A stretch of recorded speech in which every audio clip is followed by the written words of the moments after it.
Tecnica fluida in sax e clarinetto in sole 2 settimane. 3 cose che devi assolutamente sapere. La tecnica per sax e clarinetto riveste un ruolo molto importante nel progresso musicale. Molto spesso, purtroppo, la tecnica viene però studiata in maniera errata e questo porta la persona ad investire moltissimo tempo nello studio, purtroppo senza avere risultati soddisfacenti. In questa pillola analizzo 3 aspetti che andranno ad ottimizzare il tuo tempo di studio e portarti risultati certi. Risultati in sole 2 settimane.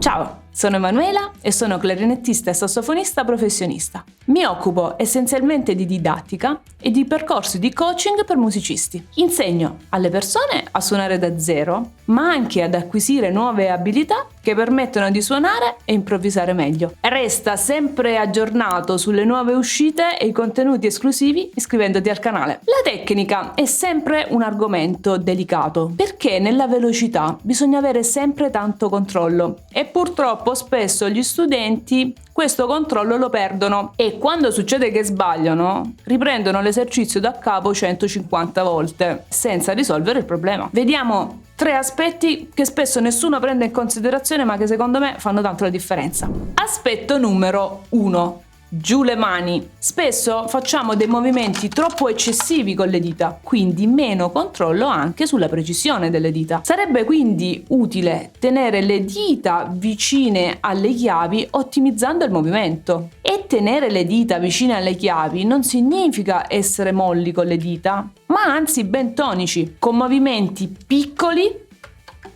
ma rapidi. Aspetto numero 2. La lettura. Eh sì, perché molto spesso la lettura non viene proprio considerata nei problemi tecnici. È uno dei più grandi responsabili di problemi tecnici. Questa è una cosa che può capitare perché la lettura è lenta, le dita sono veloci. Ti lascio immaginare il mix che cosa produce. Le mie frasi non saranno fluide, quindi consiglio sempre di fare una buona sessione di lettura. E come fare per migliorare la lettura? Prendo qualsiasi spartito più o meno complesso e lo leggo senza strumento, mi raccomando. Se la lettura è fluida, ok. Se la lettura non è fluida, che faccio? Rallento, lo leggo bene e non lo suono con lo strumento. Se è una sessione di lettura, che sia di lettura. Quando prendo lo spartito e dall'inizio alla fine lo riesco a leggere senza fermarmi, senza errori, senza dubbi, allora lì vuol dire che il capitolo lettura è a posto e quindi posso andare avanti. Aspetto 3. Comprendere la struttura delle frasi. E sì, se voglio dominare la tecnica e renderla fluida, è molto importante capire come sono strutturate le frasi, capire come è stato scritto il pezzo, con quali criteri. Quindi facendo un'analisi proprio delle frasi. Dove inizia la frase? Dove finisce? Il compositore con quale logica l'ha scritta? Com'è composta la relazione fra le note? Queste sono tutte domande molto importanti. Spesso quando faccio analisi con i miei allievi, anche quelli che suonano da pochissimi mesi, noto che acquisiscono molta più fluidità nel fraseggio e suonano le frasi che suonano molto più belle rispetto a chi vede soltanto una nota alla volta. E sì, perché la musica non è una nota alla volta, la musica è relazioni di note fra di loro. Questa è una cosa fondamentale da comprendere. Quindi, ricapitolando, abbiamo visto che ci sono diversi aspetti che vanno a interferire con la buona riuscita tecnica. E quindi adesso è arrivato il momento di mettere in pratica. Ti consiglio di curare la tecnica con esercizi specifici per ogni aspetto. Per esempio esercizi senza spartito per affinare i movimenti delle dita. E cosa posso suonare?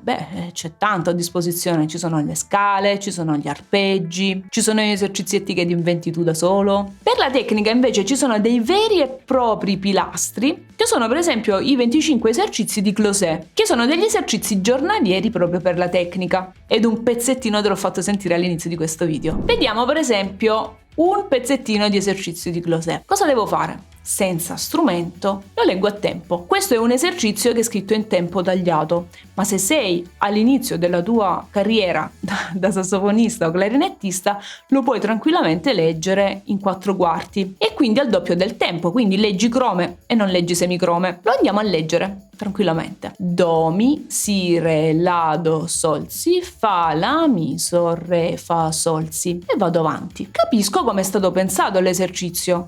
mi sembra proprio di vedere dei salti di terza, quindi è una scala di Do che lavora un pochino sui salti di terza. Poi che cosa devo fare? Lo suono controllando molto bene il movimento delle dita. Ti ricordi che abbiamo detto giù le mani? Quindi vado a suonarlo lentamente e vado a vedere come si comportano le mie dita. Se le dita sono vicine alle chiavi va tutto bene. Se le dita non sono vicine alle chiavi e fanno troppo movimento, allora lì incominci a pensarci. Ti consiglio di lavorare sempre una, massimo 2 battute alla volta. Le sistemi e poi vai avanti. Come velocità, non troppo lento e non troppo veloce, deve essere fluido. Cosa vuol dire fluido? Vuol dire che quando lo suoni non hai dubbi e non hai problemi a farlo a quella velocità. Quindi la massima velocità possibile, ma che sia preciso. Do, mi, si, re, la, do, sol, si, fa, la, mi, sol, re, fa, sol, si. Poi lo suono lentamente, in maniera fluida.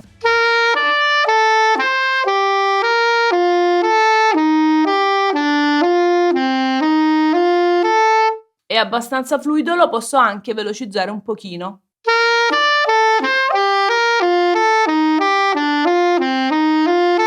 2 settimane di prova, soddisfatto o rimborsato. E anzi, ti lancio una challenge. Mandami il progresso del tuo studio, il primo giorno, dopo 7 giorni e dopo 2 settimane. Quindi fai un video dove fai lo stesso pezzetto il primo giorno, dopo 7 giorni e dopo 2 settimane. I video più belli verranno pubblicati sui miei canali social, quindi lavora bene, mi raccomando. Io sono davvero sicura che questi punti ti saranno utili. Suona e divertiti sempre. Io ti do appuntamento alla prossima. Ciao ciao!